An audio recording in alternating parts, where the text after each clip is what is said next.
채식주의자 한강 장편소설. 아내가 채식을 시작하기 전까지 나는 그녀가 특별한 사람이라고 생각한 적이 없었다. 솔직히 말하자면 아내를 처음 만났을 때 끌리지도 않았다. 크지도 작지도 않은 키, 길지도 짧지도 않은 단발머리, 각질이 일어난 노르스름한 피부, 외꺼풀 눈에 약간 튀어나온 광대뼈, 개성 있어 보이는 것을 두려워하는 듯한 무채색의 옷차림, 가장 단순한 디자인의 검은 구두를 신고 그녀는 내가 기다리는 테이블로 다가왔다. 빠르지도 느리지도 힘있지도 가냘프지도 않은 걸음걸이로. 내가 그녀와 결혼한 것은 그녀에게 특별한 매력이 없는 것과 같이 특별한 단점도 없어 보였기 때문이었다. 신선함이나 재치, 세련된 면을 찾아볼 수 없는 그녀의 무난한 성격이 나에게는 편했다. 굳이 그녀의 마음을 사로잡기 위해 박식한 척할 필요가 없었고 약속 시간에 늦을까봐 허둥대지 않아도 되었으며 패션 카탈로그에 나오는 남자들과 스스로를 비교해 위축될 까닭도 없었다. 20대 중반부터 나오기 시작한 아랫배, 노력해도 근육이 붙지 않는 가느다란 다리와 팔뚝, 남모를 열등감의 원인이었던 작은 성기까지 그녀에게는 그다지 신경 쓰이지 않았다. 언제나 나는 과분한 것들을 좋아하지 않는 편이었다. 어린 시절에는 나보다 2~3살 어린 조물애기들을 거느리고 다니며 골목대장 노릇을 했고 자라서는 넉넉히 장학금을 받을 수 있는 대학에 지원했으며 내 대단찮은 능력을 귀하게 여겨주는 작은 회사에서 내세울 것 없는 월급이나마 꼬박꼬박 받을 수 있다는데 만족했다. 그러니 세상에서 가장 평범한 여자로 보이는 그녀와 결혼한 것은 자연스러운 선택이었다. 예쁘다거나 총명하다거나 눈에 띄게 요염하다거나 부유한 집안의 따님이라거나 하는 여자들은 애초부터 나에게 불편한 존재일 뿐이었다. 내 기대에 걸맞게 그녀는 평범한 아내의 역할을 무리 없이 해냈다. 아침마다 6시에 일어나 밥과 국, 생선 한 토막을 준비해 차려주었고 처녀 시절부터 해온 아르바이트로 적으나마 가게에 보탬도 주었다. 1년간 다닌 적이 있다는 컴퓨터 그래픽 학원에 보조 강사로 일했고 출판 만화의 말풍선에 대사를 쳐넣는 하청리를 받아 집에서 작업했다. 아내는 말수가 적은 편이었다. 나에게 무엇인가를 요구하는 일은 드물었고 내 귀가 시간이 아무리 늦어도 관여하지 않았다. 어쩌다 함께 있는 휴일에 어딘가로 외출하기를 청하지도 않았다. 내가 오후 내내 텔레비전 리모컨을 쥐고 뒹구는 동안 아내는 자신의 방에 틀어박혀 있었다. 아마도 일을 하거나 책을 읽는 모양으로. 아내의 취미라 할 만한 것은 기껏 책 읽기 정도였는데 그 책들이란 대부분 표지를 열어보기도 싫을 만큼 따분해 보이는 것들이었다. 끼니 때에만 문을 열고 나와 말없이 음식을 만들었다. 사실 그런 아내와 산다는 게 그다지 재미있는 일일 일은 없었다. 그러나 하루에도 몇 번씩 직장 동료나 친구들의 휴대폰을 울려대는 아내들, 주기적으로 바가지를 긁어 요란한 부부싸움을 벌이곤 한다는 아내들이 피곤하게 느껴지던 터였으므로 나는 감사히 여겼다. 오직 한 가지, 아내에게 남다르다고 할 만한 점이 있다면 브래지어를 좋아하지 않는다는 것이었다.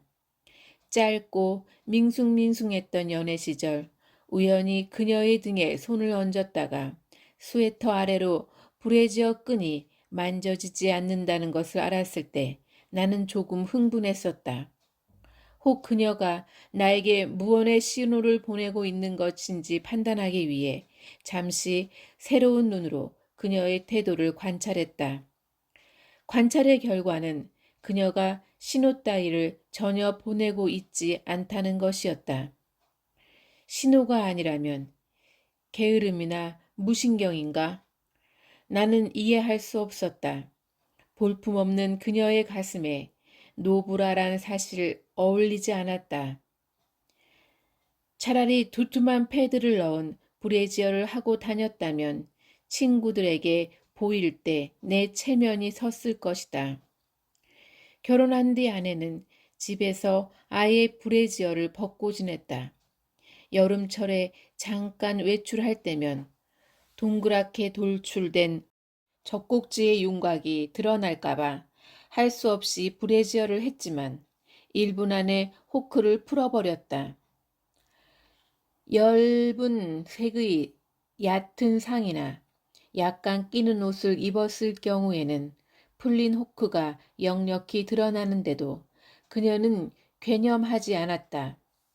내가 나무라자 그녀는 찌는 듯한 더위에 조끼를 겹쳐 입는 것으로 브래지어를 대신했다.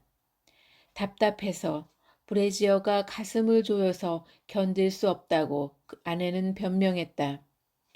나야 브래지어를 해본 적이 없으니 그것의 착용감이 얼마나 숨막히는 것인지 알 길이 없었다.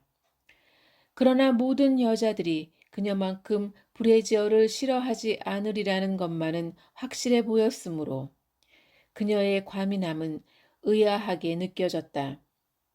그 외의 모든 것이 순조로웠다. 올해로 결혼 5년 차에 접어들었으나 애초에 열렬히 사랑하지 않았으니 특별히 권태로울 것도 없었다. 지난해 가을 이 집을 분양받기까지 임신을 미뤄왔으니 슬슬 아빠 소리를 들을 때도 되지 않았나 하는 생각을 했을 뿐이다. 지난 2월 어느 새벽 아내가 잠옷바람으로 부엌에 서 있는 것을 발견할 때까지 나는 우리의 생활이 조금이라도 달라질 수 있으리라고 상상한 적이 없었다. 뭐 하고 서 있는 거야? 나는 욕실에 불을 켜려다 말고 물었다. 새벽 4시쯤 되었나? 회식에서 마신 소주 병 반 덕분에 요의와 갈증을 함께 느끼고 깨어난 참이었다. 응? 뭐 하고 있느냐고? 나는 오싹한 추위를 느끼며 아내가 있는 쪽을 보았다. 잠과 취기가 가셨다. 아내는 꼼짝 않고 서서 냉장고를 마주보고 있었다. 어둠에 잠긴 옆얼굴의 표정을 식별할 수 없었으나 무엇인가가 섬뜩했다. 그녀의 순만은 염색하지 않은 검은 머리는 부스스하게 부풀어 있었다. 발목까지 오는 흰 잠옷 치마는 언제나처럼 끝부분이 약간 위로 말려 있었다. 안방과 달리 부엌은 꽤 쌀쌀했다. 평소라면 추위를 타는 아내는 서둘러 카디건을 걸쳐 입고 털 슬리퍼를 찾아 신었을 것이다. 그러나 언제부터 그렇게 서 있었던 것인지 그녀는 맨발로 봄, 가을까지 입는 얇은 잠옷 차림으로 아무 말도 듣지 못한 듯 우뚝 서 있었다. 마치 냉장고가 있는 자리에 내 눈에 안 보이는 사람이 혹은 귀신이라도 버티고 있는 것 같았다. 뭔가 말로만 듣던 몽유병인가? 나는 석상처럼 굳어있는 아내의 옆모습을 향해 다가갔다. 왜 그래? 뭐야 지금? 내가 아내의 어깨에 손을 얹었을 때 뜻밖에도 그녀는 놀라지 않았다.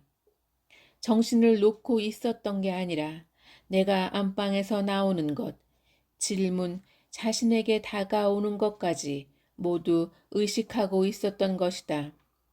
그녀는 다만 무시했을 뿐이다.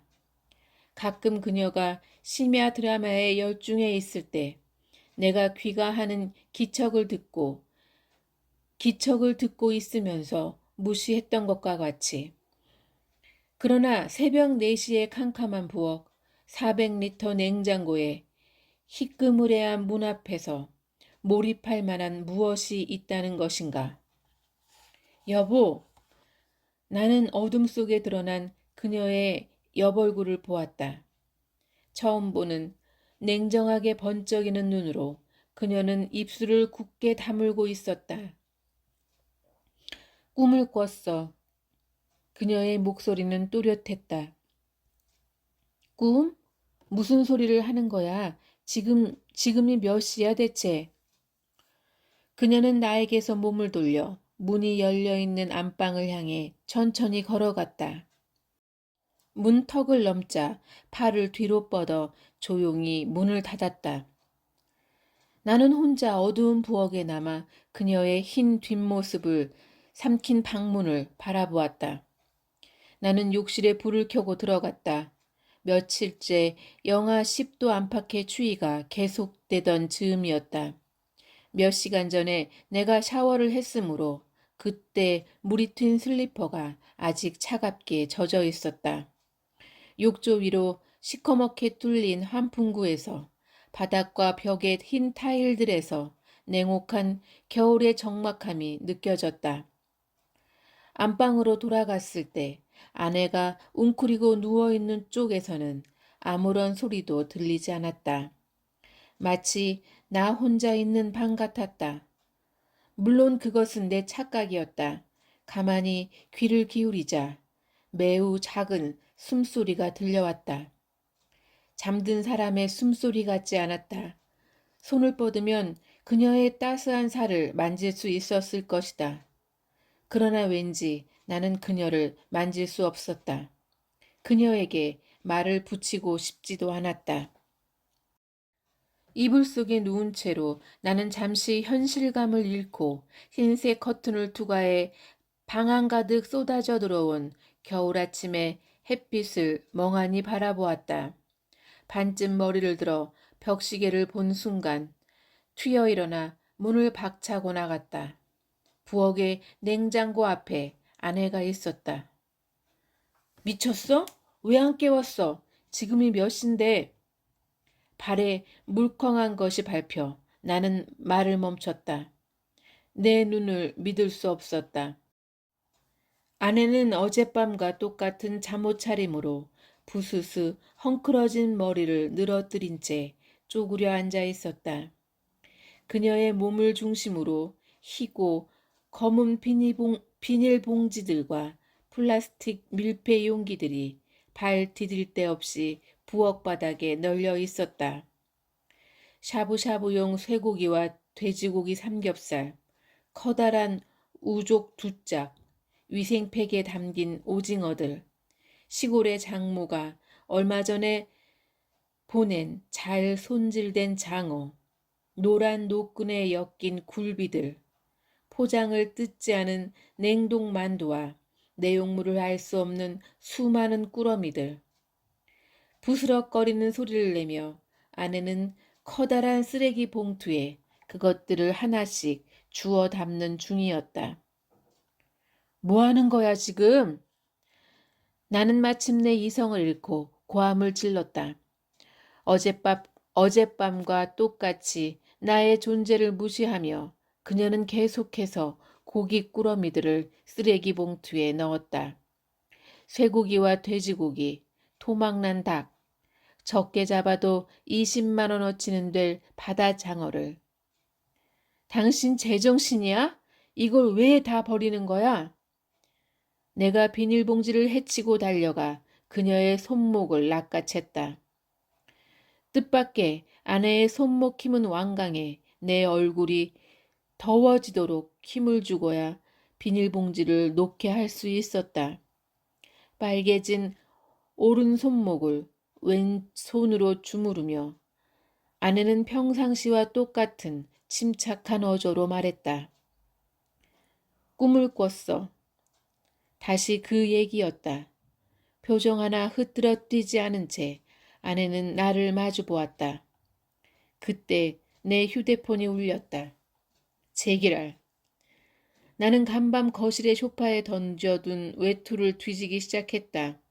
마지막으로 뒤진 안주머니에서 자지러지는 휴대폰이 소나귀에 잡혔다. 죄송합니다. 집안에 급한 일이 생겨서 정말 죄송합니다. 최대한 서둘러 도착하겠습니다. 아닙니다. 곧 갈 수 있습니다. 조금만. 아닙니다. 그러시면 안 됩니다. 조금만 기다려 주십시오. 정말 죄송합니다. 예, 드릴 말씀이 없습니다.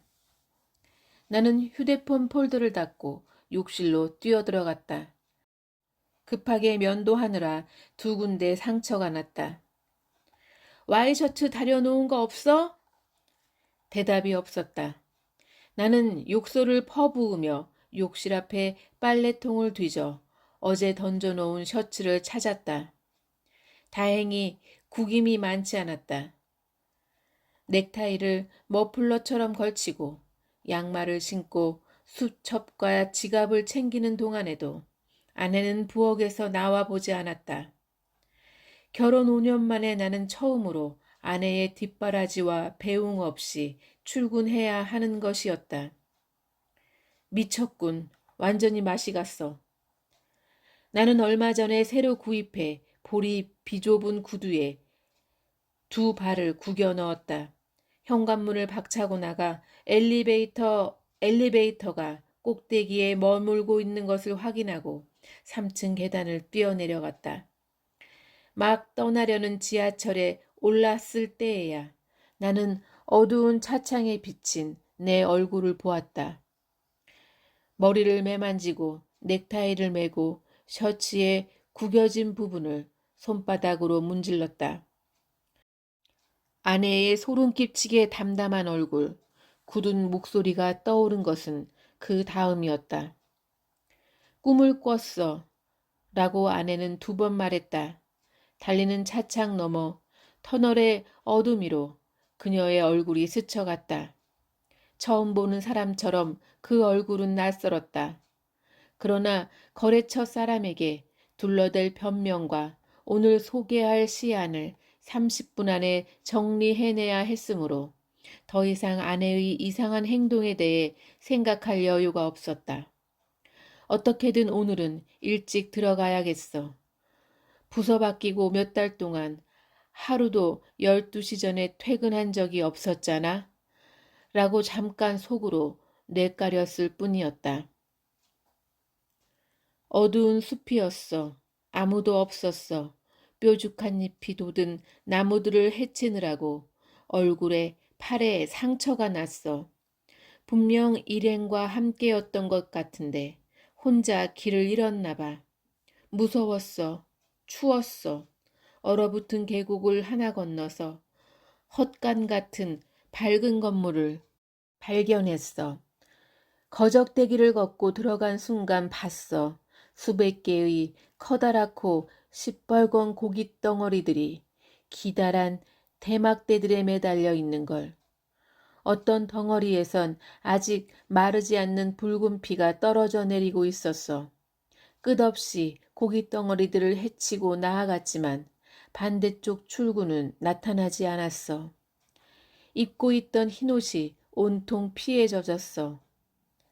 어떻게 거길 빠져나왔는지 몰라. 계곡을 거슬러 달리고 또 달렸어.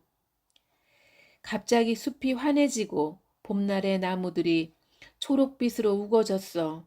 어린아이들이 우글거리고 맛있는 냄새가 났어. 수많은 가족들이 소풍 중이었어. 그 광경은 말할 수 없이 찬란했어.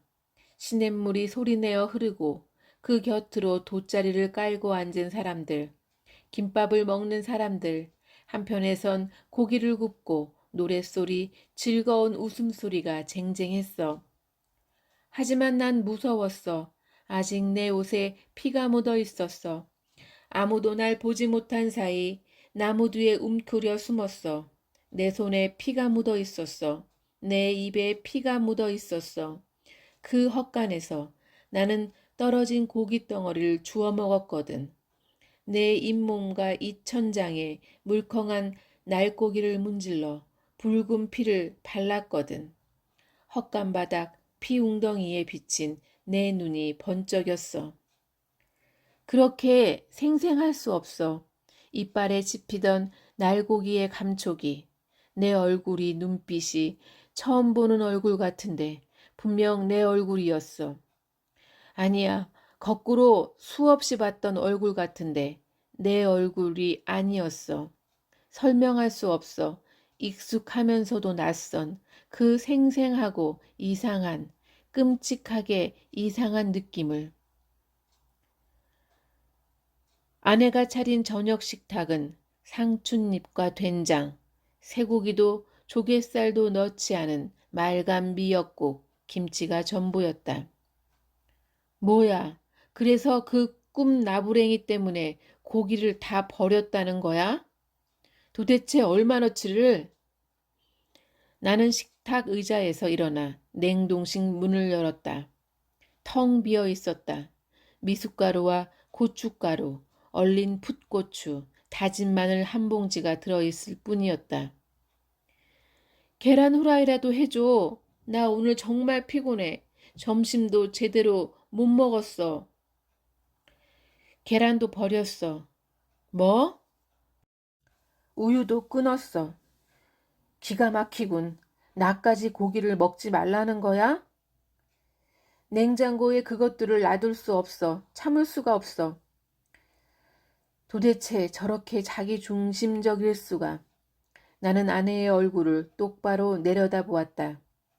눈을 내리깔고 있는 그녀의 표정은 어느 때보다 차분해 보였다. 뜻밖이었다. 그녀에게 저토록 이기적이고 제멋대로인 구석이 있었다니. 저렇게 비이성적인 여자였다니. 그래서 앞으로 이 집에선 고기를 못 먹는다는 거야? 어차피 당신은 주로 아침만 먹잖아. 점심, 저녁에 고기를 자주 먹을 텐데 아침 한 끼 고기를 안 먹는다고 죽진 않아. 아내는 마치 자신의 선택이 이성적이고 타당한 것이라는 듯 차근차근 답했다. 좋다. 나는 그렇다 치고 당신은 이제부터 고기를 안 먹겠다는 거야? 그녀는 고개를 끄덕였다. 그래? 언제까지? 언제까지나. 말문이 막혔다. 요즘 채식 열풍이 분다는 것쯤은 나도 보고 들은 것이 있으니 알고 있었다. 건강하게 오래 살 생각으로 알레르기니 아토피니 하는 체질을 바꾸려고 혹은 환경을 보호하려고 사람들은 채식주의자가 된다. 물론 절에 들어간 스님들이야 살생을 않겠다는 대의가 있겠지만 사춘기 소녀도 아니고 이게 무슨 짓인가. 살을 빼겠다는 것도 아니고 병을 고치려는 것도 아니고 무슨 귀신에 쓰인 것도 아니고 악몽 한 번 꾸고는 식습관을 바꾸다니. 남편의 만류 따위는 고려조차 하지 않는 저 고집스러움이라니. 처음부터 아내가 고기를 역겨워하는 체질이었다면 그나마 이해할 수 있었다. 결혼 전부터 아내는 식성이 좋았고 그 점이 특히 내 마음에 들었었다. 그녀는 불판에 얹은 갈비를 익숙한 솜씨로 뒤집었고 한 손에 집게를 다른 한 손에 큰 가위를 들고 쓱쓱 잘라내는 폼이 듬직했다. 결혼한 뒤 일요일에 만들어내는 요리들도 그럴듯했다. 다진 생강과 물엿으로 미리 재워 향긋하고 달콤하게 튀긴 삼겹살, 샤브샤브용 쇠고기를 후추와 죽염, 참기름으로 간하고 찹쌀가루를 앞뒤로 입힌 뒤 구워 마치 떡이나 전 같던 그녀만의 특별식. 다진 쇠고기와 불린 쌀을 참기름에 볶은 뒤 콩나물을 얹어 지은 콩나물 비빔밥. 굵은 감자를 썰어 넣은 닭도리탕은 어땠던가. 자작자작 매콤한 국물이 속살까지 배어든 그것을 나는 한자리에서 3접시씩 비워내곤 했다. 그런데 이제 아내가 차려놓은 식탁은 무슨 꼴인가. 비스듬히 의자에 앉은 아내는 한눈에도 맛없어 보이는 미역국을 입에 떠넣고 있었다. 밥과 된장을 상추에 싸서 보리 불룩하게 넣고 씹었다. 나는 모르고 있었다. 저 여자에 대해서 아무것도 모르고 있었다. 갑자기 그런 생각이 들었다. 안 먹어? 아이를 넷쯤 낳아 기른 중년의 여자처럼 방심한 목소리로 그녀가 물었다. 내가 우두커니 서서 지켜보고 있는 것을 아랑곳하지 않은 채 아삭아삭 소리를 내어 오랫동안 김칫대를 씹었다. 봄이 올 때까지 아내는 변하지 않았다. 매일 아침 풀만 먹게 되긴 했지만 나는 더 이상 불평하지 않았다. 한 사람이 철두철미하게 변하면 다른 한 사람은 따라갈 수밖에 없는 것이다. 그녀는 하루하루 말라갔다. 그렇잖아도 튀어나온 광대뼈가 볼성 사납게 뾰족해졌다. 화장하지 않으면 피부가 병자처럼 헬쓱했다.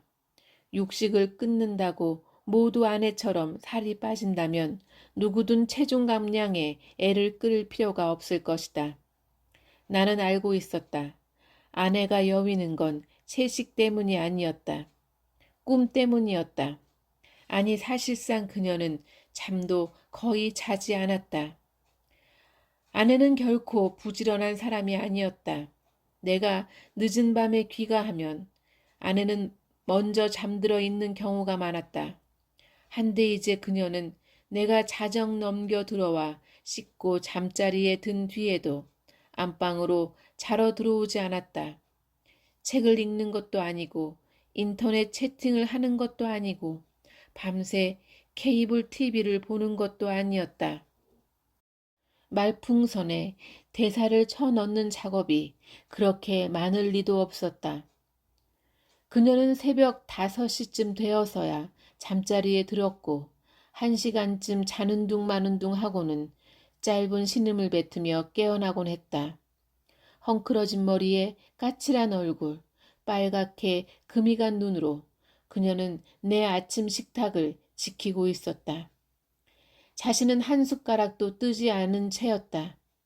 더욱 신경 쓰이는 것은 그녀가 더 이상 나와 섹스하려 하지 않는다는 것이었다. 아내는 늘 군말 없이 내 몸의 요구에 응하는 편이었고 때로는 먼저 내 몸을 더듬어 올 때도 있었다. 그러나 이제는 내 손이 어깨에 닿기만 해도 조용히 몸을 피했다. 언젠가 나는 이유를 물었다. 뭐가 문제야?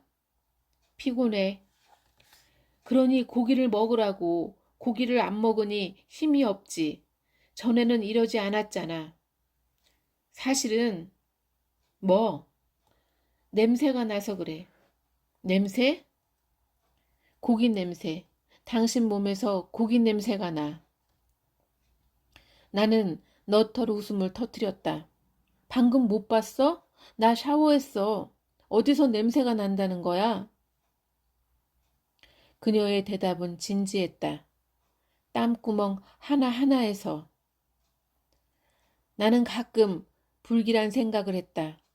혹시 이것이 초기 증상에 지나지 않는다면 말로만 듣던 편집증이나 망상, 신경쇠약 따위로 이어질 시초라면.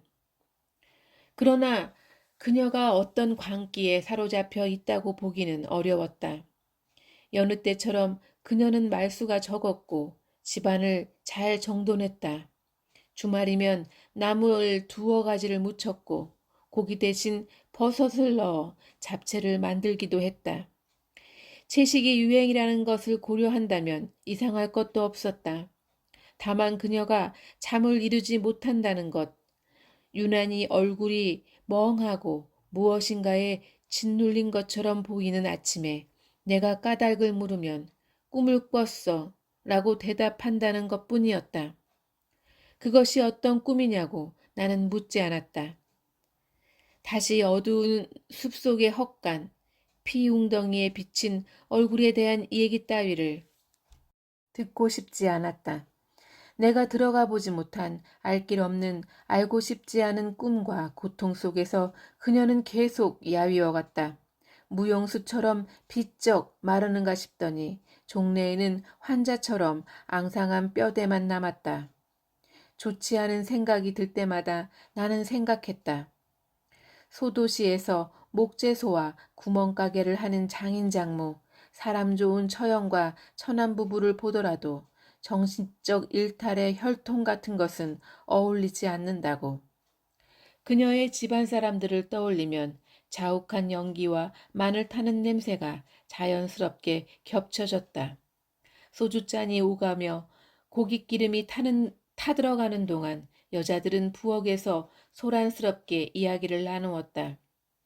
모든 식구가, 장인이 특히 육회를 즐겼고 장모는 손수 화로회를 뜰 줄 알았으며 처형과 아내는 커다랗고 네모진 정육정용 칼을 휘두르며 닭 한 마리를 잘게 토막낼 줄 아는 여자들이었다. 바퀴벌레 한 마리쯤 손바닥으로 때려잡을 수 있는 아내의 생활력을 나는 좋아했다. 그녀는 내가 고르고 고른 이 세상에서 가장 평범한 여자가 아니었던가. 설령 그녀의 상태가 진심으로 의심스러웠다 해도 흔히 말하는 상담이나 치료 따위를 고려하고 싶지는 않았다. 그런 것들도 하나의 질환일 뿐이지 흠이 아니야 라고 얘기하고 다녔다 한들 어디까지나 남의 일에 한해서였다. 정말이지 나에게는 이상한 일들에 대한 내성이 전혀 없었다. 그 꿈을 꾸기 전날 아침 난 얼어붙은 고기를 썰고 있었지. 당신이 화를 내며 재촉했어. 제기랄, 그렇게 꿈을 대고 있을 거야? 알지. 당신이 서두를 때면 나는 정신을 못 차리지. 다른 사람이 된 것처럼 허둥대고 그래서 오히려 일들이 뒤엉키지. 빨리, 더 빨리. 칼을 쥔 손이 바빠서 목덜미가 뜨거워졌어. 갑자기 도마가 앞으로 밀렸어. 손가락을 벤 것, 식칼의 이가 나간 건 그 찰나였어. 검지 손가락을 들어올리자 붉은 핏방울 하나가 빠르게 피어나고 있었어. 둥글게, 더 둥글게 손가락을 입속에 넣자 마음이 편안해졌어. 소홍빛의 색깔과 함께 이상하게도 그 들큼한 맛이 나를 진정시키는 것 같았어. 두 번째로 집은 불고기를 우물거리다가 당신은 입에 든 걸 뱉어냈지. 반짝이는 걸 골라들고 고함을 질렀지. 뭐야 이건? 칼조각 아냐? 일그러진 얼굴로 날뛰는 당신을 나는 우두커니 바라보았어. 그냥 삼켰으면 어쩔 뻔했어. 죽을 뻔했잖아. 왜 나는 그때 놀라지 않았을까? 오히려 더욱 침착해졌어. 마치 서늘한 손이 내 이마를 짚어준 것 같았어. 문득 썰물처럼 나를 둘러싼 모든 것이 미끄러지듯 밀려나갔어. 식탁이, 당신이, 부엌의 모든 가구들이 나와 내가 앉은 의자만 무한한 공간 속에 남은 것 같았어. 다음 날 새벽이었어. 헛간 속의 피웅덩이, 거기 비친 얼굴을 처음 본 건. 입술이 그게 뭐야? 화장을 안 한 거야? 나는 구두를 벗었다. 검은 트렌치코트 차림으로 우두망찰 서 있는 아내의 팔을 끌고 안방으로 들어갔다. 그러고 나설 참이야 지금? 나와 아내의 모습이 화장대 거울 속에 비쳤다. 다시의 화장. 아내는 조용히 내 손을 뿌리쳤다. 콤팩트를 열고 퍼프를 얼굴에 두드렸다. 뿌옇게 분이 떠 그녀의 얼굴은 먼지를 뒤집어 쓴 헝겊 인형 같아졌다. 늘 바르던 짙은 산호색 루즈를 잿빛 입술에 바르자 아쉬운 대로 아내의 얼굴은 환자 같은 창백함을 벗었다. 나는 안도했다. 늦었어. 서둘러. 나는 앞장서서 현관문을 열었다. 한 손으로는 엘리베이터의 버튼을 누른 채 아내가 문구적 남색 운동화에 발을 끼우는 모습을 초조히 지켜보았다. 트렌치 코트에 운동화라니. 어울리지 않았지만 어쩔 수 없었다. 그녀에게는 구두가 없었다. 모든 종류의 가죽 제품을 버렸기 때문이다. 시동을 걸어놓은 차에 먼저 올라타자마자 교통방송을 틀었다. 사장이 예약해 놓은 시내 한정식집 주변의 교통 상황을 체크하기 위해 귀를 기울이며 안전벨트를 매고 사이드 브레이크를 내렸다. 아내는 잠깐 사이 코트에 묻혀온 찬 기운을 펄럭이며 옆자리에 앉고는 부스럭부스럭 안전벨트를 맸다. 오늘 잘해야 돼. 사장이 부부 동반 모임에 과장급을 부른 건 내가 처음이야. 그만큼 날 잘 보고 있다는 거야. 새끼를 이용해 최대한 서두른 덕분에 빠듯하게 약속 장소에 도착할 수 있었다. 한눈에도 고급스러워 보이는 널따란 주차장에 딸린 2층 집이었다. 누추이가 기승을 부리고 있었다. 얇은 봄코트 차림으로 주차장 한켠에 서서 저녁 바람을 맞고 있는 아내는 추워 보였다. 이곳까지 오는 동안 줄곧 아내는 말이 없었지만 워낙 그런 사람이었으므로 나는 개의하지 않았다. 말이 없으면 좋다. 어른들은 원래 저런 여자를 좋아한다고 나는 조금 불편했던 마음을 손쉽게 떨쳐버렸다. 사장 내외와 상무, 전무 내외가 미리 와 있었다. 부장 내외는 바로 우리를 뒤따라 들어왔다. 묵내와 웃음으로 인사를 나눈 뒤 아내와 나는 코트를 벗어 옷걸이에 걸었다. 눈썹을 가늘게 뽑고 커다란 비치 목걸이를 한 사장 부인이 안내하는 대로 아내와 나는 만찬용 긴 식탁 앞에 섰다. 모두 자주 와본 장소인 듯 편안해 보였다. 용마루처럼 장식한 천장을 눈여겨보며 돌로 만든 어항에 떠다니는 금붕어들을 곁눈질하며 나는 자리에 앉았다. 뜻없이 아내를 돌아본 순간 그녀의 가슴이 한눈에 들어왔다. 아내는 약간 달라붙은 검은 브라우스를 입고 있었는데 두 개의 젖꼭지가 분명하게 윤곽을 드러내고 있었다. 의심할 바 없이 그녀는 브래지어를 하지 않았다. 사람들의 눈을 살피려고 고개를 돌렸을 때 나는 전무부인과 시선이 마주쳤다. 태연을 가장한 그녀의 눈이 호기심과 아연함, 약간의 주저가 어린 경멸을 드러내고 있는 것을 나는 알아보았다. 나는 뺨이 상기되는 것을 느꼈다. 여자들끼리의 사교적인 대화에 참가하지 않은 채 멍하게 앉아있는 아내를, 그녀를 힐끔거리는 시선들을 의식하며 나는 마음을 가다듬었다. 최대한 자연스럽게 행동하는 것만이 그 순간 내가 할 수 있는 최선 같았다. 찾아오는 데는 어려움 없었어요? 사장 부인이 나에게 물었다. 예전에 지나본 적이 있습니다. 앞마당이 좋아서 한번 들어와 보고 싶은 집이었습니다. 아, 그래요? 정원이 참 잘 돼 있죠. 낮에 오면 더 좋아요. 저 창문으로 화단이 보이거든요. 그러나 음식들이 서빙되기 시작하자 내가 간신히 유지하고 있던 팽팽한 노력의 끈은 끊어졌다. 처음 우리 앞에 놓인 것은 탕평채였다. 가늘게 채 썰린 묵청포와 표고버섯, 쇠고기를 버무린 정갈한 음식이었다. 그때까지 한마디의 말도 없이 자리를 지키고 있던 아내는 웨이터가 자신의 접시에 탕평채를 덜어 놓으려고 국자를 드는 찰나 작은 목소리로 말했다. 저는 안 먹을게요. 아주 작은 목소리였지만 자중의 움직임이 멈췄다. 의아해하는 시선을 한몸에 받는 그녀는 이번엔 좀 더 큰 소리로 말했다. 저는 고기를 안 먹어요. 그러니까 채식주의자시군요. 사장이 호탕한 어조로 물었다. 외국에는 엄격한 채식주의자들이 덜어 있죠. 우리나라에선 이제 좀 형성돼 가는 것 같아요. 특히 요즘엔 언론에서 하도 육식을 공격해대니 오래 살려면 고기를 끊어야 한다는 생각을 하게 되는 것도 무리가 아니죠. 아무리 그래도 고기를 아주 안 먹고 살 수 있나요? 사장 부인이 미소 띤 얼굴로 말했다.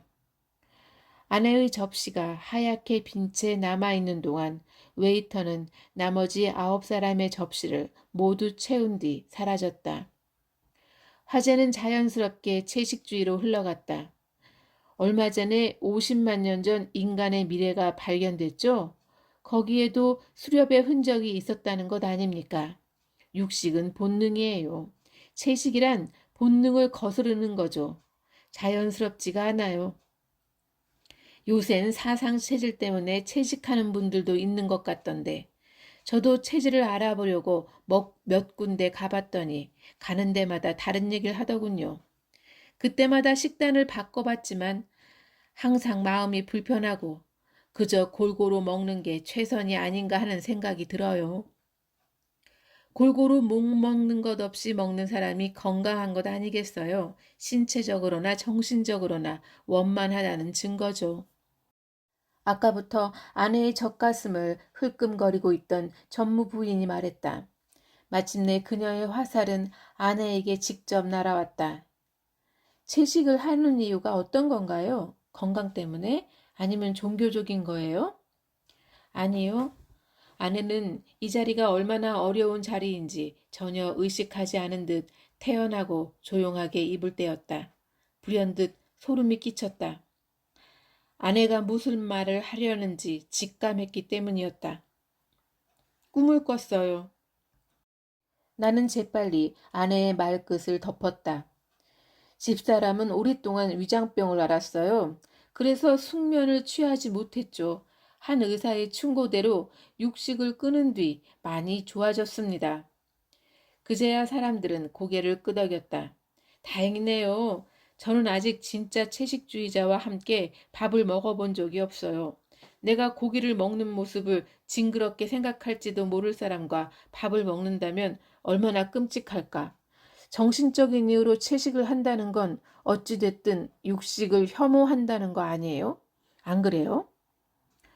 꿈틀거리는 세발낙지를 맛있게 젓가락에 말아먹고 있는데 앞에 앉은 여자가 짐승 보듯 노려보고 있는 것과 비슷한 기분이겠죠. 좌중이 웃음을 터뜨렸다. 따라 웃으며 나는 의식하고 있었다. 아내가 함께 웃지 않는다는 것을. 허공을 오가는 어떤 대화에도 귀를 기울이지 않은 채 사람들의 입술에 번들거리는 탕평채의 참기름을 지켜보고 있다는 것을. 그것이 모두의 마음을 불편하게 하고 있다는 것을. 다음 음식은 깐풍기였고 그 다음 음식은 참치회였다. 모두가 먹는 동안 아내는 손가락 하나 까딱하지 않았다. 작은 도토리알 같은 요두를 브라우스 속에서 뚜렷이 내민 채 거기 모인 사람들의 입술과 그 움직임을 샅샅이 빨아들이듯 지켜보았다. 10여 가지의 화려한 코스가 끝날 때까지 아내가 먹은 것은 샐러드와 김치, 호박죽뿐이었다. 독특한 맛의 작은 찹쌀 새알죽도 육수에 담겨 있었기 때문에 먹지 않았다. 점점 사람들은 아내가 그 모임에 존재하지 않는 것처럼 대화를 이어갔다. 나만은 가엾게 여긴 듯 가끔 무엇인가를 물어오는 이들이 있었으나 내심 나조차 한묶음으로 경원시하고 있다는 것을 느낄 수 있었다. 후식으로 과일이 나왔을 때 아내는 사과와 오렌지를 한 조각씩 먹었다. 배고프지 않으세요? 거의 드시지 않았잖아요. 사장 부인이 화사한 사교적 톤으로 아내를 염려했다. 아내는 웃지도 얼굴을 붉히지도 머뭇거리지도 않은 채 대답 없이 그 여자의 우아한 얼굴을 마주보았다. 그 응시가 자중의 기분을 끔찍하게 만들고 있었다. 아내는 이 자리가 어떤 자리인지 알고 있을까? 저 중년의 여자가 누구인지 알고 있는 걸까?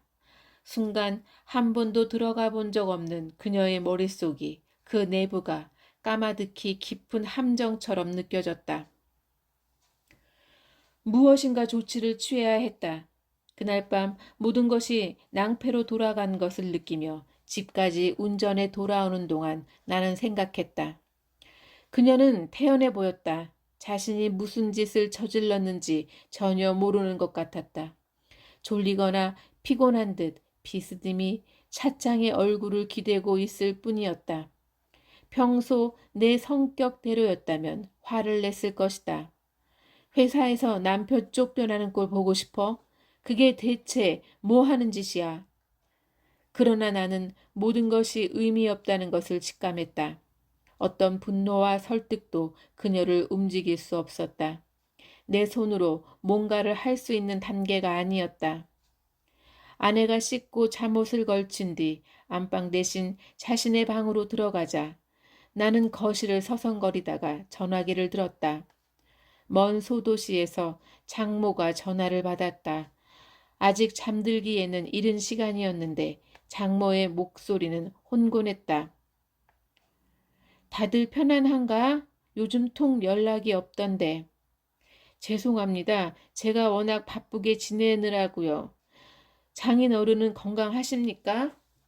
우리야 늘 똑같지. 장서방 하는 일은 잘 되고? 나는 망설이다가 말했다. 저는 괜찮습니다. 그런데 집사람이 영애가 왜 무슨 일이라도 있나? 장모의 음성에 걱정이 어렸다. 평소에 장모가 특별히 관심을 기울이지 않는 것처럼 보이던 둘째 딸이지만 자식은 자식인 모양이었다. 고기를 안 먹는답니다. 뭐라고? 고기를 전혀 안 먹고 풀만 먹고 삽니다. 여러 달 됐어요. 그게 무슨 얘긴가? 다이어트인가 뭔가 하는 것 아닐 테고. 글쎄 아무리 제가 말려도 듣질 않습니다. 덕분에 저도 집에서 고기 맛을 본 지 오래됐습니다. 장모의 말문이 막혔다. 막힌 틈을 타 나는 쐐기를 박았다. 집사람 몸이 얼마나 허약해지는지 모릅니다.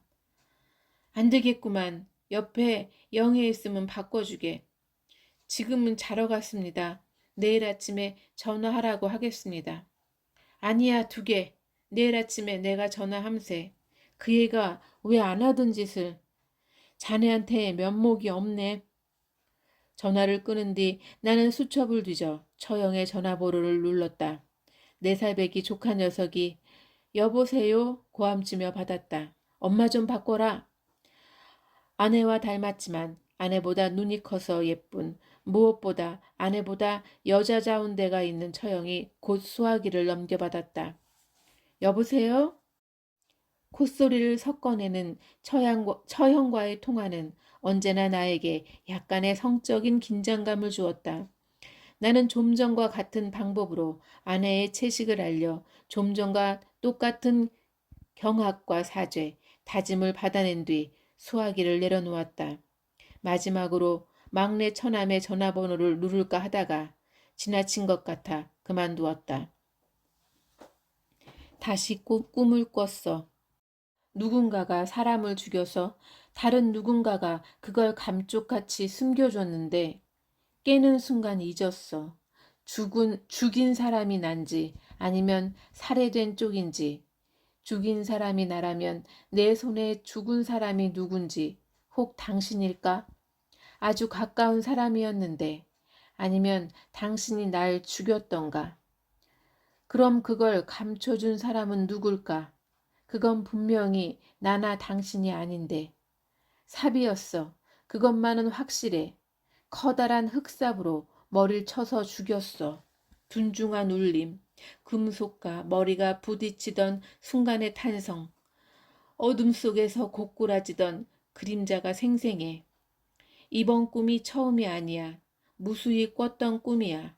술에 취하면 예전에 취했을 때 기억이 나는 것처럼 꿈속에서 지난 꿈 생각이 나. 수없이 누군가가 누군가를 죽였어. 가물가물한 잡히지 않는 하지만 소름 끼치게 확고한 느낌으로 기억돼. 이해할 수 없겠지. 예전부터 난 누군가가 도마에 칼질을 하는 걸 보면 무서웠어. 그게 언니라 해도 아니 엄마라고 해도 왠지는 설명 못해. 그냥 못 견디게 싫은 느낌이라고 밖엔. 그래서 오히려 그 사람들한테 다정하게 굴곤 했지.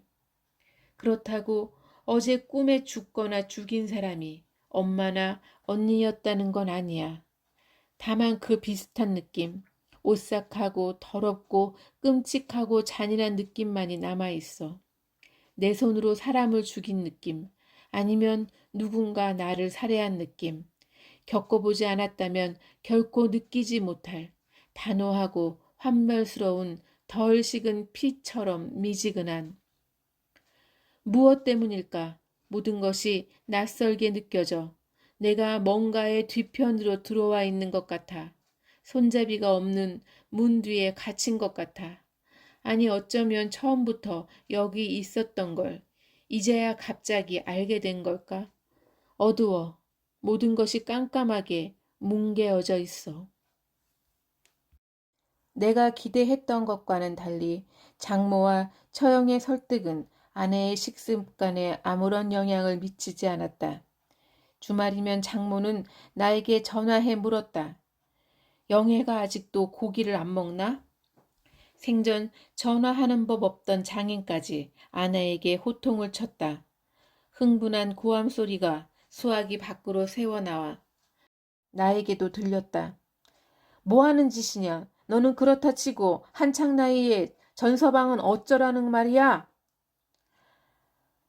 아내는 예라고도 아니요라고도 하지 않은 채 묵묵히 수화기를 귀에 대고 있었다.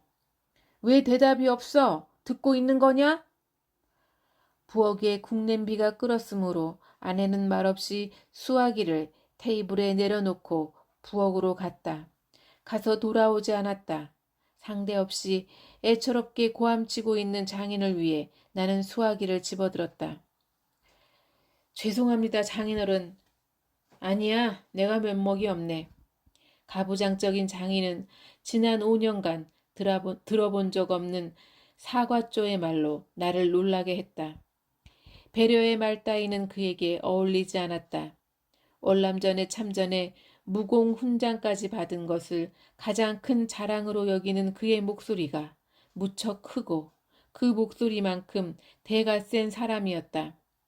내가 월남에서 배트공 7을 하고 시작되는 레퍼토리를 사위인 나도 두어 번은 들은 적이 있었다.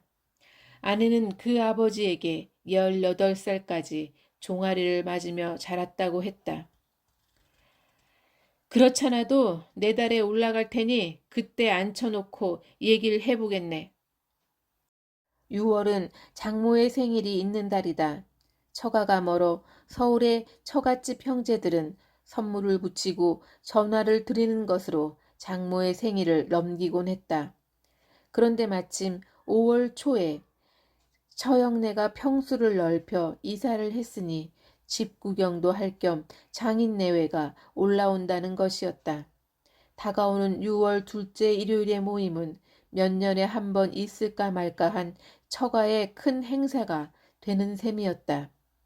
누구도 공공연히 말하진 않았으나 아내에 대한 가족들의 질책이 그날로 준비돼 있다는 것은 분명해 보였다.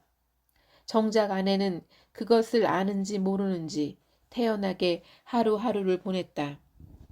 아내가 나와의 잠자리를 의도적으로 계속 피한다는 것을 제외하면 그녀는 숫제, 청바지 차림으로 잤다. 우리는 아직 겉보기에 정상적인 부부였다. 하루가 다르게 그녀가 여위어 가고 있다는 것. 새벽에 내가 알람 시계를 더듬어 끄고 몸을 일으켜 보면 어둠 속에서 눈을 치켜뜬 그녀가 꼿꼿한 자세로 누워 있다는 것이 예전과 다를 뿐이었다. 회사에서 주선한 외식 후 사람들은 한동안 나를 미심쩍게 대했으나 내가 성사시킨 프로젝트가 괄목할 만한 수입을 걷어내자 모든 것이 묻혀지는 듯했다. 이대로 좀 이상한 여자와 산다 해도 나쁠 것 없겠다고 나는 가끔 생각했다. 그냥 남인 듯이, 아니 밥을 차려주고 집을 청소해주는 누이 혹은 파출부 같은 존재로서라도. 그러나 한창 나이에 무덤덤했다곤 하나 결혼 생활을 유지해온 남자에게 장기간의 금욕은 견디기 어려운 것이었다. 회식이 있어 늦게 들어온 밤이면 나는 술 기운에 기대어 아내를 덮쳐보기도 했다. 저항하는 팔을 누르고 바지를 벗길 때는 뜻밖의 흥분을 느꼈다. 격렬하게 몸부림치는 아내에게 낮은 욕설을 뱉어가며 3번에 1번은 삽입에 성공했다. 그럴 때 아내는 마치 자신이 끌려온 종군 위안부라도 되는 듯 멍한 얼굴로 어둠 속에 누워 천장을 올려다보고 있었다. 내 행위가 끝나는 즉시 그녀는 옆으로 돌아 누워 이불 속에 얼굴을 숨겼다. 내가 샤워하러 나가 있는 동안 뒤처리를 하는 모양으로 잠자리에 돌아와 보면 그녀는 아무 일 없었던 듯 바로 누워 눈을 감고 있었다. 그때마다 나를 사로잡는 것은 기이하고도 불길한 예감이었다. 예감이라는 것을 갖고 살아본 적 없는 둔감한 성격의 나였지만 그 안방의 어둠과 정적은 오싹했다. 다음 날 아침 식탁 앞에 앉은 아내의 단단히 담은 입술, 어떤 말도 귀담아 듣지 않는 옆얼굴을 나는 혐오감을 감추지 못한 채 건너다 보았다. 마치 산전수전 다 겪은 듯한 풍파에 깎인 것 같은 그 표정이 나는 꺼림칙하고 싫었다. 가족 모임을 사흘 앞둔 저녁이었다. 그날 서울은 때이른 무더위를 기록해 큰 건물이나 점포들은 일제히 에어컨을 가동했다. 종일 사무실에서 에어컨을 쐰 나는 냉기에 지쳐서 돌아왔다. 현관문을 열고 아내의 모습을 보자마자 나는 황급히 들어서서 문을 닫았다. 옷은 왜 벗고 있어? 웃음을 지으려 애쓰며 나는 물었다. 아내는 고개를 들지 않은 채 계속해서 감자칼을 놀리며 대답했다. 복도식 아파트였으므로 지나는 사람이 고개를 있을까 들어봐. 나는 두려워서였다. 소리내지 않은 채 아내는 이를 옅은 악물고 회색 속으로 말했다. 면바지 위로 상체를 고개를 들고 벌거벗은 웃어. 채 그 텔레비전 대답이 장식장 앞에 농담이라는 걸 기대앉아 보여봐. 감자 껍질을 그러나 벗기고 그녀는 웃지 있었다. 않았다. 저녁 선명히 드러난 쇄골 8시였고 아래로 베란다 문이 열려 너무나 살이 있었고 빠져 아파트 이제는 안은 덥지 조금 않았다. 둔덕져 아내의 있을 뿐인 어깨에 깨알 젖가슴이 같은 보였다. 소름이 돋아 있었다. 감자 껍질이 신문지 위로 수북하게 쌓여 있었다. 30개도 넘는 감자들이 작은 언덕을 이루고 있었다. 그걸로 뭘 하려고? 나는 태연을 가장에 물었다. 쪄먹으려고. 그걸 다? 응. 나는 비실비실 웃음을 흘리며 그녀가 따라오기를 기다렸다. 하지만 그녀는 웃지 않았다. 내 얼굴을 올려다 보지도 않았다. 그냥 허기가 져서 그래. 꿈에 누군가의 목을 자를 때 끝까지 잘리지 않아 덜렁거리는 머리채를 잡고 마저 칼질을 할 때, 미끌미끌한 안구를 손바닥에 올려놓을 때, 그러다 깨어날 때, 생시에 뒤뚱거리며 내 앞을 걸어가는 비둘기를 죽이고 싶어질 때, 오래 지켜보았던 이웃집 고양이를 목 조르고 싶을 때, 다리가 후들거리고 식은땀이 맺힐 때, 내가 다른 사람이 된 것 같을 때, 다른 사람이 내 안에서 솟구쳐 올라와 나를 먹어버린 때, 그때, 입안에 침이 고여 정료점 앞을 지날 때 나는 입을 막아. 혀뿌리부터 차올라 입술을 적시는 침 때문에, 입술 사이로 새어나와 흘러내리려는 침 때문에. 잘 수 있다면 1시간이라도 의식을 놓을 수 있다면 셀 수 없이 깨어나 맨발로 서성거리는 밤에 집은 식어 있어. 식은 밥, 식은 국처럼 싸늘해. 검은 창밖으로 아무것도 보이지 않아. 어두운 현관문이 간혹 덜컹거리를 소리를 내지만 문을 두드린 사람 따위는 없어. 돌아와 이불 밑에 손을 넣어보면 다 식어 있어. 이제는 5분 이상 잠들지 못해. 설핏 의식이 나가자마자 꿈이야. 아니, 꿈이라고도 할 수 없어. 짧은 장면들이 단속적으로 덮쳐와. 번들거리는 짐승의 눈, 피의 형상, 파헤쳐진 두개골, 그리고 다시 맹수의 눈. 내 뱃속에서 올라온 것 같은 눈. 떨면서 눈을 뜨면 내 손을 확인해. 내 손톱이 아직 부드러운지, 내 이빨이 아직 온순한지. 내가 믿는 건 내 가슴뿐이야. 난 내 젖가슴이 좋아. 젖가슴으론 아무것도 죽일 수 없으니까. 손도 발도 이빨과 새치 혀도 시선마저도 무엇이든 죽이고 해칠 수 있는 무기잖아. 하지만 가슴은 아니야. 이 둥근 가슴이 있는 한 난 괜찮아. 아직 괜찮은 거야. 그런데 왜 자꾸만 가슴이 여위는 거지? 이젠 더 이상 둥글지도 않아. 왜지? 왜 나는 이렇게 말라가는 거지? 무엇을 찌르려고 이렇게 날카로워지는 거지? 햇볕이 잘 드는 남양 아파트의 7층이었다. 앞동이 전망을 가로막고 있긴 했지만 뒤쪽으로는 멀리 산자락이 보였다. 이제 너희 걱정은 다 잊어버렸다. 완전히 자리를 잡았구나. 장인이 수저를 들며 한마디 했다. 처형이 결혼 전부터 운영해온 화장품 가게의 수입으로 분양받은 아파트였다. 그녀는 만삭이 될 때까지 점포를 3배로 넓혔고 출산 후에는 밤에만 잠깐씩 들러 가게를 운영해왔다. 얼마 전 처 조카가 세돌이 지나 어린이집에 가자 다시 종일 가게를 보기 시작했다고 했다. 나는 손윗동서가 부러웠다.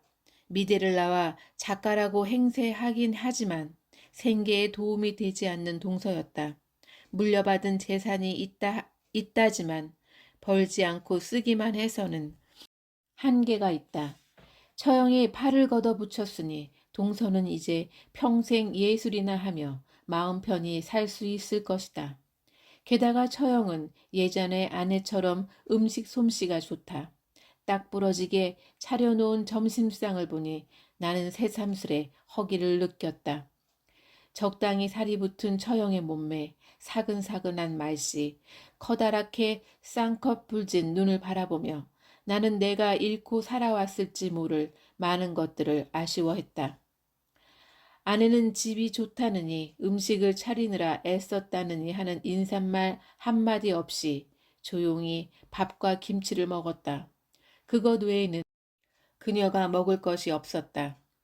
그녀는 계란을 원료로 한 마요네즈도 먹지 않았으므로 먹음직스러워 보이는 샐러드에조차 젓가락을 대지 않았다. 아내의 얼굴은 긴 불면으로 숫제 검게 타 있었다. 모르는 사람이 보았다면 중병 환자로 여겼을 것이다. 언제나처럼 브래지어도 하지 않고 흰 티셔츠를 입어 자세히 보면 옅은 갈색의 젖꼭지가 얼룩처럼 비쳐 보였다.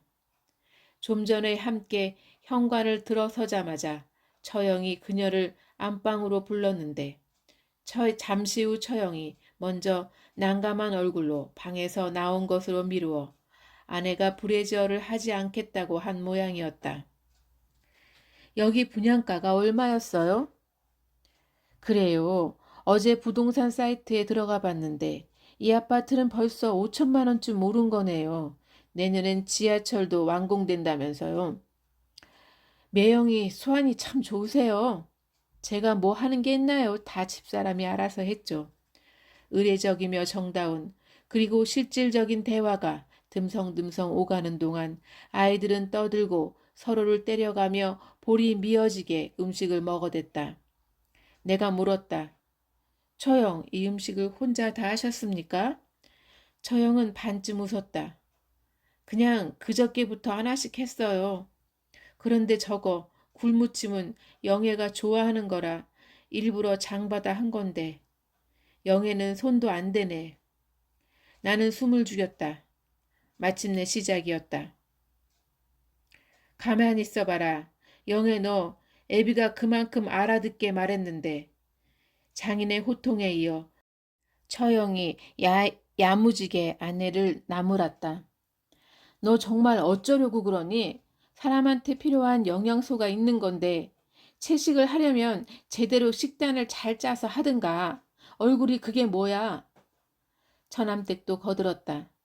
저는 딴 사람인 줄 알았어요. 얘기는 들었지만 그렇게 몸 상해가면서 채식하는 줄은 몰랐지 뭐예요. 지금부터 그 채식인지 뭔지는 끝이다. 이거 다 먹어라 얼른. 없어 못 먹는 세상도 아니고 무슨 꼴이냐. 장모는 소고기 볶음과 탕수육, 닭찜, 낙지 소면 접시들을 들어 아내 앞에 펼쳐놓으며 말했다. 뭐 하고 있는 거냐? 어서 먹어. 장인이 기차 화통 같은 목소리로 채근했다. 영애야 먹어. 먹으면 힘이 날 거야. 사람이 사는 날까진 힘차게 살아야지. 절에 들어간 스님들은 그만큼 수도를 하고 독신 생활을 하니까 살 수 있는 거야. 처형이 조곤조곤 타일렀다. 눈을 동그랗게 뜬 아이들이 아내의 모습을 지켜보고 있었다. 아내는 이게 무슨 갑작스런 소란인지 영문을 모르겠다는 듯 멍한 시선으로 가족들의 얼굴을 건너다 보았다. 긴장된 침묵이 흘렀다. 나는 새까맣게 그을린 장인의 얼굴을 한때 젊은 여인이었으리라는 것을 믿을 수 없을 만큼 쪼글쪼글한 장모의 얼굴을 그 눈에 어린 염려를 처형의 근심 어린 치켜 올라간 눈썹을 동서의 방관자적인 태도를 막내 처남 내외의 소극적이지만 못마땅한 듯한 표정을 차례로 둘러보았다. 아내가 무슨 말이든 꺼내어 놓을 것이라고 나는 기대했다. 그러나 그녀는 들고 있던 젓가락을 상에 내려놓는 것으로 그 모든 얼굴들이 쏘아보내는 무언의 하나의 메시지에 대한 대답을 대신했다. 작은 술렁임이 지나갔다. 장모는 이번에는 젓가락으로 탕수육을 들었다. 아내의 입 바로 앞까지 내밀며 말했다. 자, 어서, 해라. 먹어. 아내는 입을 다문 채 예의 영문을 모르겠다는 듯한 눈으로 자신의 어머니를 바라보았다.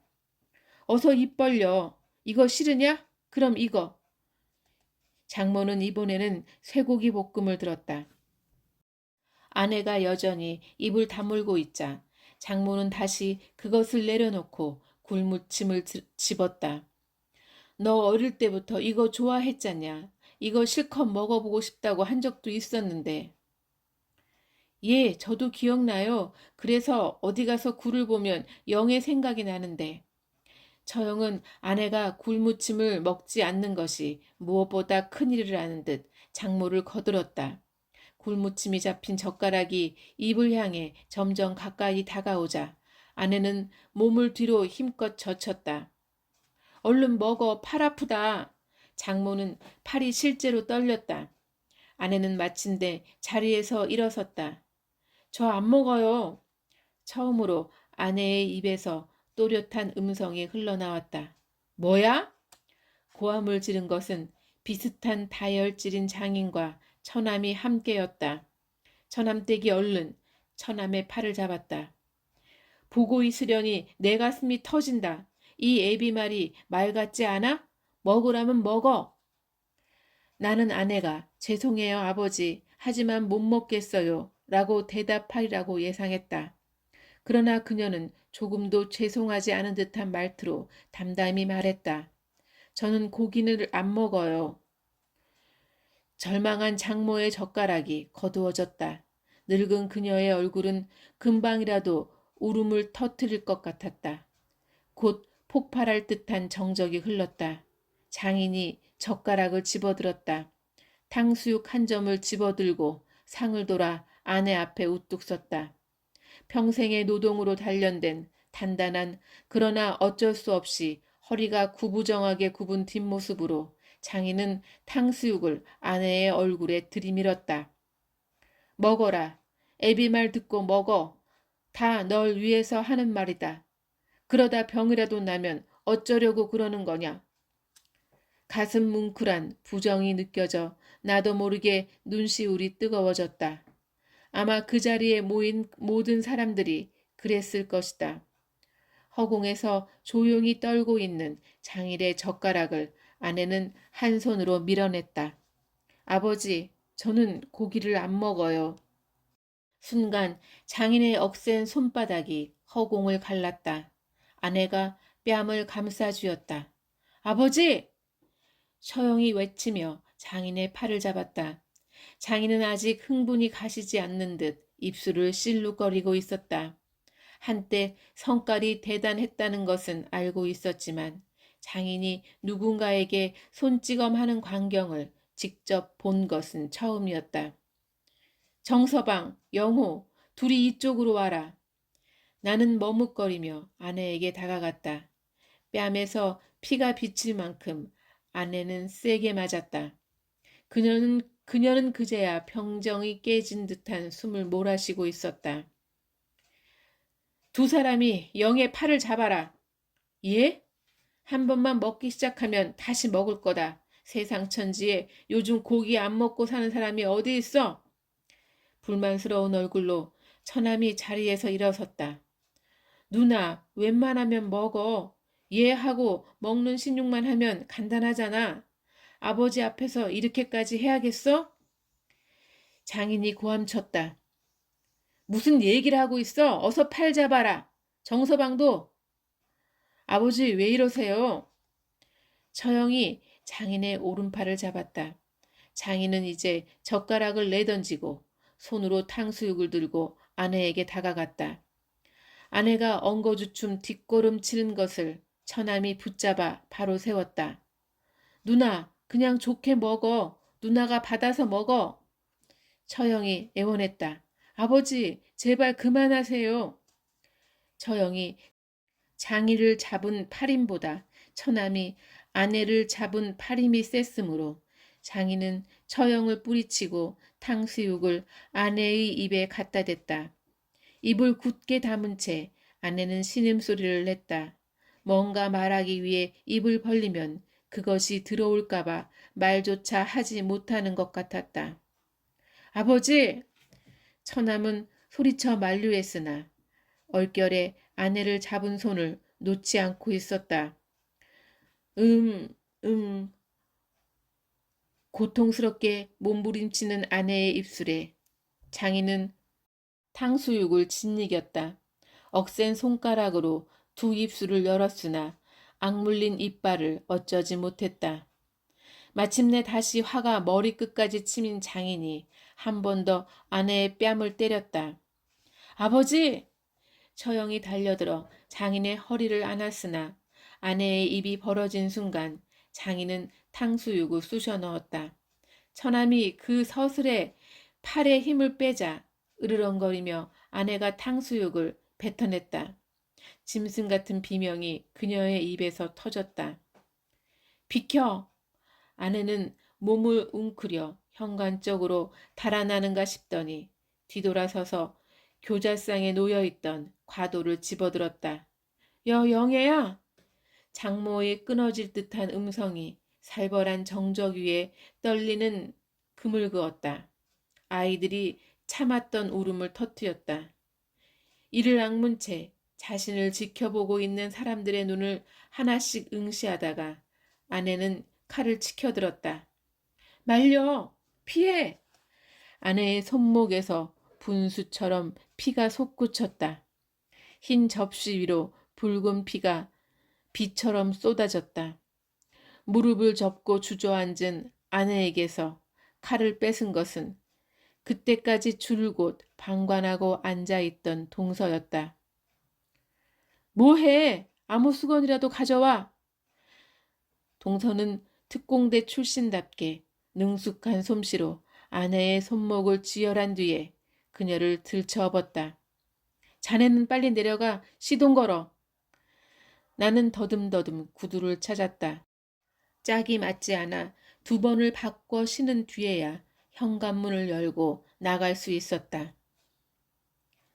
내 다리를 물어뜯은 개가 아버지의 오토바이에 묶이고 있어. 그 개의 꼬리털을 태워 종아리에 상처에 붙이고 그 위로 붕대를 칭칭 감고 9살의 나는 대문간에 나가 서 있어. 무더운 여름날이야. 가만히 있어도 땀이 뻘뻘 흘러내려. 걔도 붉은 혓바닥을 턱까지 늘어뜨리고 숨을 몰아쉬고 있어. 나보다 몸집이 큰 잘생긴 흰 개야.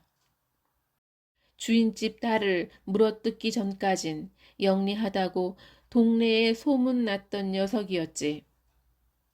아버지는 녀석을 나무에 매달아 불에 그슬리면서 두들겨 패지 않을 거라고 했어. 달리다 죽은 개가 더 부드럽다는 말을 어디선가 들었대. 오토바이에 시동이 걸리고 아버지는 달리기 시작해. 개도 함께 달려. 동네를 2바퀴, 3바퀴 같은 길로 돌아. 나는 꼼짝 않고 문간에 서서 점점 지쳐가는 헐떡이며 눈을 휘번덕이는 흰둥이를 보고 있어. 번쩍이는 녀석의 눈과 마주칠 때마다 난 더욱 눈을 부릅떠. 나쁜 놈에게 나를 물어. 5바퀴째 돌자 걔는 입에 거품을 물고 있어. 줄에 걸린 목에서 피가 흘러. 목이 아파 낑낑대며 걔는 질질 끌리며 달려. 6바퀴째 걔는 입으로 검붉은 피를 토해. 목에서도 입에서도 피가 흘러. 거품 섞인 피. 번쩍이는 2눈을 나는 꼿꼿이 서서 지켜봐.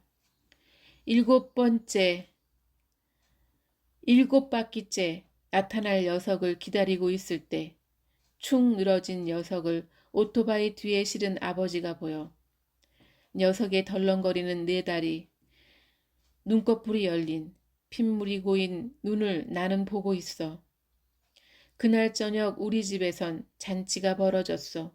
시장 골목에 알만한 아저씨들이 다 모였어. 개에 물린 상처가 나으려면 먹어야 한다는 말에 나도 한 입을 떠 넣었지. 아니 사실은 밥을 말아 한 그릇을 다 먹었어.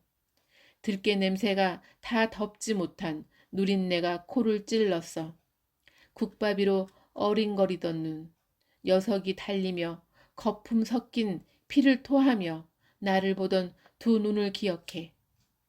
아무렇지도 않더군. 정말 아무렇지도 않았어. 여자들은 놀란 아이들을 달래기 위해 집에 남고 처남은 뒤이어 혼절한 장모를 돌보고 동서와 내가 가까운 병원 응급실로 아내를 날랐다. 응급 상황을 넘긴 아내가 2인용 일반 병실로 옮겨지자 그제야 2 남자 모두 피가 말라 꾸덕꾸덕해진 옷을 의식했다. 오른팔에 링거 바늘을 꽂은 채 아내는 잠들어 있었다. 나도 동서도 말없이 아내의 잠든 얼굴을 바라보았다. 거기 어떤 해답이라도 적혀 있다는 듯이 계속해서 들여다보면 그 답을 해독할 수 있을 거라는 듯이. 형님은 들어가세요. 그래. 동서는 뭔가 할 말이 있는 듯한 기색이었으나 말을 아꼈다. 나는 주머니에서 잡히는 대로 2만 원을 꺼내 건넸다. 그대로 가지 마시고 매점에서 옷을 한번 사세요. 자네는? 아, 이따 지우 엄마가 들를 때 내 옷을 좀 싸보내지. 저녁 무렵 처형과 처남 내외가 왔다. 흥분 상태의 장인은 아직 안정을 취하고 있다고 했다. 장모도 부득부득 오겠다는 것을 아예 이쪽으로 걸음도 못하도록 했다고 처남은 말했다. 이게 대체 무슨 일이에요? 애들 보는 앞에서. 처남댁은 충격 때문에 울었는지 화장이 지워지고 눈이 부어 있었다. 아버님도 심하셨어요. 어떻게 사위 보는 앞에서 딸을 때려요? 옛날에도 그러셨어요? 워낙 성격이 급하시잖아. 영어 보면 몰라? 그래도 나이 드시고 괜찮았는데. 나는 왜 걸고 넘어져? 더군다나 영애가 워낙 소리 한 번 안 내고 자란 딸이라 당황도 하셨겠지. 억지로 고기를 먹이겠다는 것도 심하지만 그렇게 안 먹을 건 또 뭐예요? 그리고 칼을 왜 들어? 나 태어나서 그런 거 처음 봤어요. 다음부터 형님 얼굴을 어떻게 봐? 처형이 아내를 지키는 동안 나는 동서의 티셔츠로 갈아입은 뒤 가까운 사우나에 갔다. 검게 굳은 피가 샤워기의 미지근한 물줄기에 씻겨나갔다. 의심을 품은 시선들이 나를 흘끔거렸다.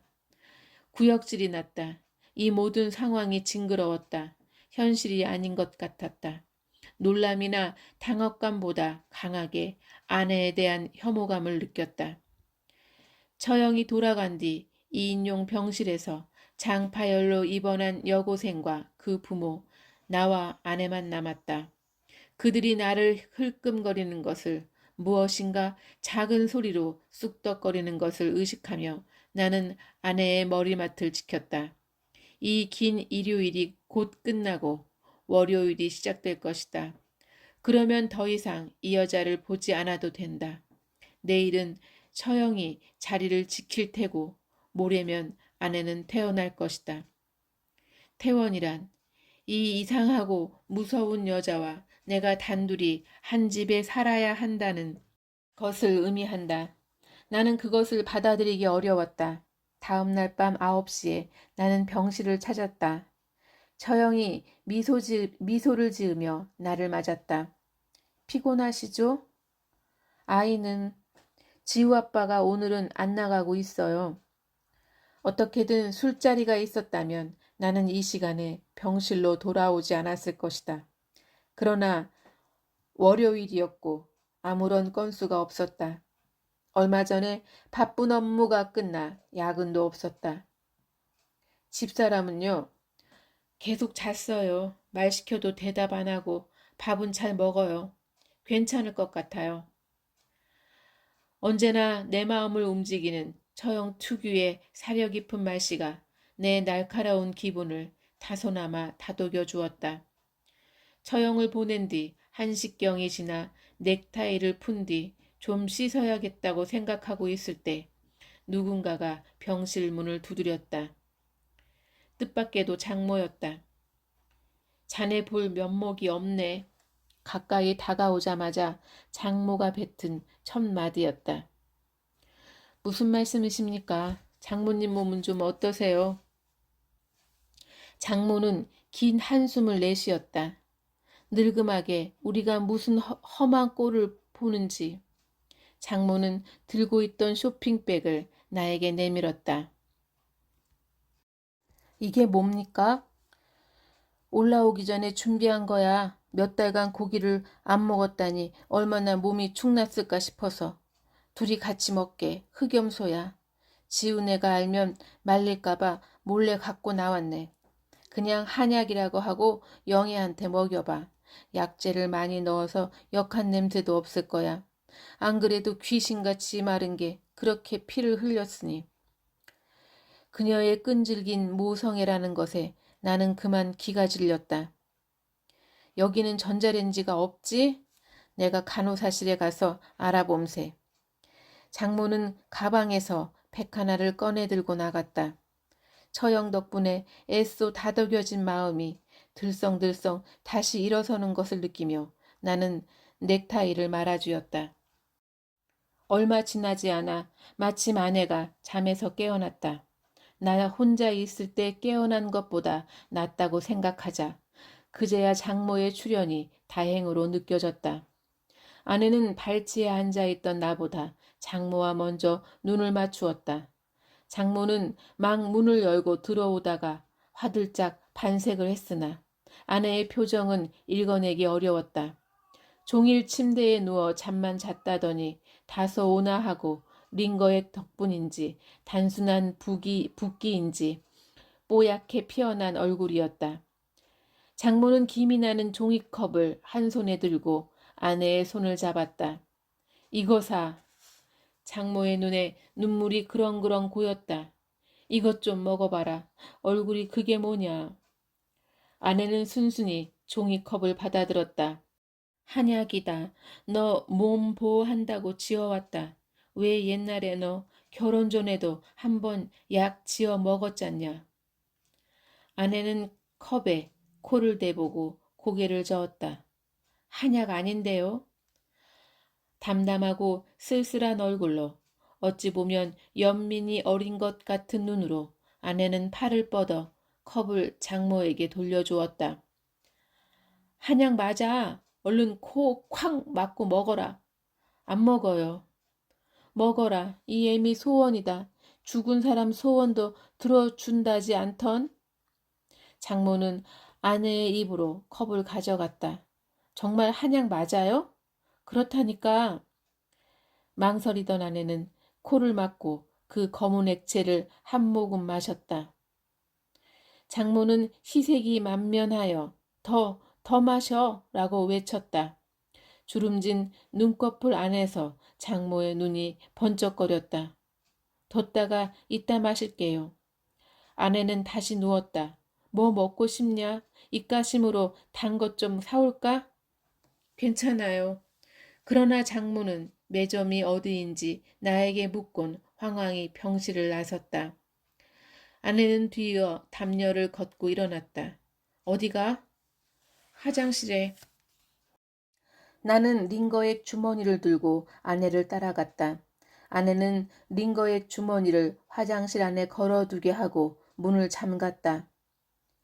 그리고 몇 번의 신음소리와 함께 뱃속에 들어간 것을 모두 개워냈다. 허전허전한 걸음걸이로 아내는 화장실에서 나왔다. 아내에게서 역한 유행 냄새, 시큼한 음식 냄새가 났다. 내가 그녀의 링거액 주머니를 들어주지 않았으므로 아내는 붕대를 감은 왼손으로 그것을 들었고 충분히 높이지 않아 피가 조금씩 역류하기 시작했다. 아내는 어기적 걸음을 옮겨 장모가 바닥에 내려놓은 흑염소 가방을 들었다. 링거 바늘이 박힌 오른손이었지만 그녀는 상관하지 않았다. 병실을 나간 뒤 그녀가 그것을 어떻게 하려고 하는지 나는 굳이 확인하고 싶지 않았다. 잠시 후 여고생과 그 어머니의 눈살을 찌푸리게 할 만큼 요란한 문소리를 내며 장모가 뛰어들어왔다. 한 손에는 과자 봉지를, 다른 손에는 한눈에도 검은 액체가 터져 나온 것을 알 수 있는 종이 가방을 든 채였다. 정서방은 어쩌자고 보고만 있었는가? 얘가 지금 무슨 짓을 하려고 했는지 알았을 거 아닌가? 나는 차라리 그 병실을 나가 집으로 가버리고 싶은 심정이었다. 너 이게 얼마짜린 줄 아냐? 이걸 버려? 네 애미애비 피땀이 어린 돈이다. 네가 그러고도 내 딸이냐? 허리를 굽힌 채 문간에 선 아내를 역류하여 링거액 주머니 속에 흘러드는 그녀의 붉은 피를 나는 보았다. 네 꼴을 봐라 지금. 네가 고기를 안 먹으면 세상 사람들이 널 죄다 잡아먹는 거다. 거울 좀 봐라. 네 얼굴이 어쩐가 보란 말이다.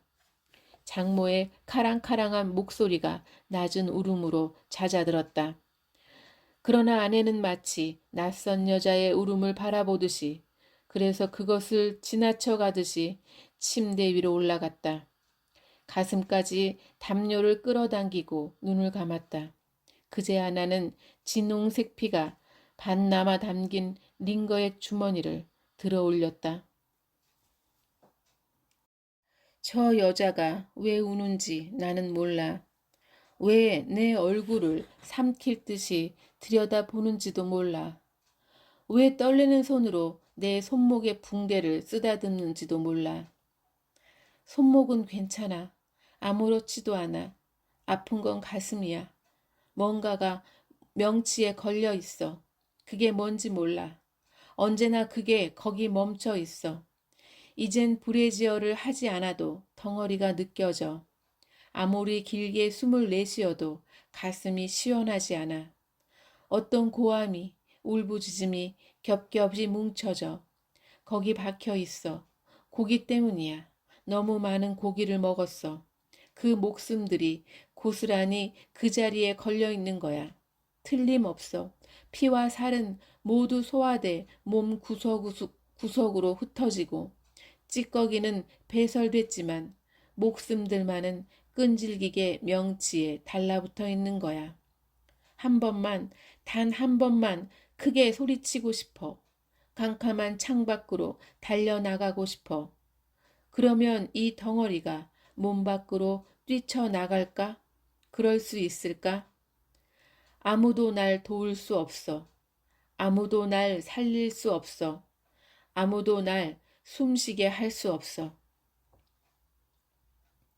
장모를 택시에 태워보내고 돌아오자 병실이 어두웠다. 소란에 질린 여고생과 그 어머니가 일찌감치 텔레비전과 불을 끄고 커튼을 친 것이었다. 아내는 잠들어 있었다. 나는 보조 침대에 옹색하게 누워 잠을 청했다. 어디서부터 무엇을 어떻게 정리해야 할지 가닥이 잡히지 않았다. 한 가지 사실만은 분명했다. 이런 일은 나에게 일어나선 안 되었다. 얼핏 든 잠에 꿈을 꾸었다. 내가 누군가를 죽이고 있었다.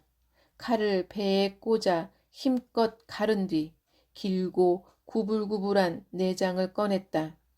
생선처럼 뼈만 남기고 물컹한 살과 근육을 모두 발라냈다. 그러나 내가 죽인 사람이 누구인지 잠에서 깨어난 순간 잊고 말았다. 어둑한 새벽이었다. 나는 이상한 충동에 이끌려 아내가 덮은 담요를 걷어보았다. 컴컴한 어둠을 더듬어 보았다. 흥건한 피도 파헤쳐진 내장도 없었다. 옆 환자의 침대에서는 쌕쌕 거친 숨소리들이 들려왔는데 아내는 이상하리만치 고요했다. 나는 기이한 떨림을 느끼며 엄지손가락을 뻗어 아내의 인중에 대어보았다. 살아있었다. 다시 잠들었다가 깨었을 때는 이미 병실이 환했다. 얼마나 깊이 잠드셨는지 밥 들어오는 것도 모르시네. 여고생의 젊은 어머니가 말했다. 안쓰러움이 담긴 말투였다. 나는 침대에 놓인 식판을 보았다. 아내는 밥 공기를 열어보지도 않고 식판을 그대로 두고 어디로 나갔나? 링거 주사도 뽑아버려 긴 비닐 호수의 끝에 피 묻은 바늘이 매달려 있었다. 이 사람 어디 갔습니까? 입가에 흘린 침자국을 닦으며 나는 물었다. 우리도 일어나 보니까 없던데요. 뭐라고요? 그럼 절 깨우셨어야죠. 하도 곤하게 주무시길래 사정이 있나 보다 했죠, 우리야. 젊은 어머니는 난감한 듯 다소 화가 난 듯 얼굴을 붉혔다. 나는 옷매무새를 여미고 뛰어나갔다. 긴 복도와 엘리베이터 앞을 지나며 다급히 두리번거렸지만 아내의 모습은 보이지 않았다. 초조했다. 이날 오전엔 회사의 얘기에 2시간 늦게 출근하기로 해뒀으니 그 사이에 퇴원 수속을 밟을 참이었다. 집으로 돌아가는 길에 일단은 모든 것이 꿈이었다고 생각하자고 아내에게 그리고 자신에게 타이를 생각이었다. 엘리베이터를 타고 1층으로 내려갔다. 로비에도 아내는 없었다. 숨가쁘게 좌우를 살피며 달려나간 병원 뜰에는 아침 식사를 마친 환자들이 나와 있었다. 이른 아침 한때의 서늘함을 맛보러 나온 것이다.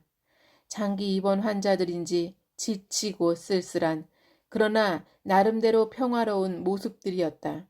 물이 나오지 않는 분수가 가까워졌을 때 웅성거리며 모여있는 사람들이 보였다. 나는 그들의 어깨를 헤치고 앞으로 나아갔다. 아내는 분수대 옆 벤치에 앉아 있었다. 환자복 상의를 벗어 무릎에 올려놓은 채 앙상한 쇄골과 여인 젖가슴, 연갈색 유두를 고스란히 드러내고 있었다. 그녀는 왼쪽 손목의 붕대를 풀어버렸고 피가 새어나오기라도 하는 듯 봉합 부위를 천천히 핥고 있었다. 햇살이 그녀의 벗은 몸과 얼굴을 감쌌다. 언제부터 저러고 있었던 거래요? 세상에, 정신병동에서 나왔나 봐, 젊은 여자가. 지금 쥐고 있는 건 뭐야? 빈손 아니야? 아니에요. 뭘 꼭 쥐고 있는 것 같아. 아, 저기 봐요. 인제들 오시네. 뒤를 돌아보자 심각한 얼굴의 남자 간호사와 중년의 경비가 이편으로 뛰어오는 것이 보였다. 나는 마치 타인인 듯 구경꾼들 중에 한 사람인 듯 그 광경을 바라보았다. 지쳐 보이는 아내의 얼굴을 루즈가 함부로 번진 듯 피에 젖은 입술을 보았다. 물끄러미 구경꾼들을 바라보던 물을 머금은 듯 번쩍이는 그녀의 눈이 나와 마주쳤다. 나는 저 여자를 모른다라고 나는 생각했다. 그것은 사실이었다. 거짓말이 아니었다. 그러나 어쩔 수 없는 책임의 관성으로 차마 움직여지지 않는 다리로 나는 그녀에게 다가갔다. 여보, 뭘 하고 있어 지금? 나는 낮은 소리로 속삭였다. 아내의 무릎에 놓인 환자복을 들어 그녀의 볼품없는 가슴을 가렸다. 더워서. 아내는 희미하게 웃었다. 내가 잘 알고 있다고 믿던 그녀 특유의 수수한 미소였다. 더워서 벗은 것뿐이야. 아내는 칼자국이 선명한 왼손으로 자신의 이마에 쏟아지는 햇빛을 가렸다. 그러면 안 돼? 나는 아내의 움켜진 오른손을 펼쳤다. 아내의 소나기에 목이 눌려있던 새 한 마리가 벤치로 떨어졌다. 깃털이 군데군데 떨어져 나간 작은 동박새였다. 포식자에게 뜯긴 듯한 거친 이빨 자국 아래로 붉은 혈흔이 선명하게 번져 있었다.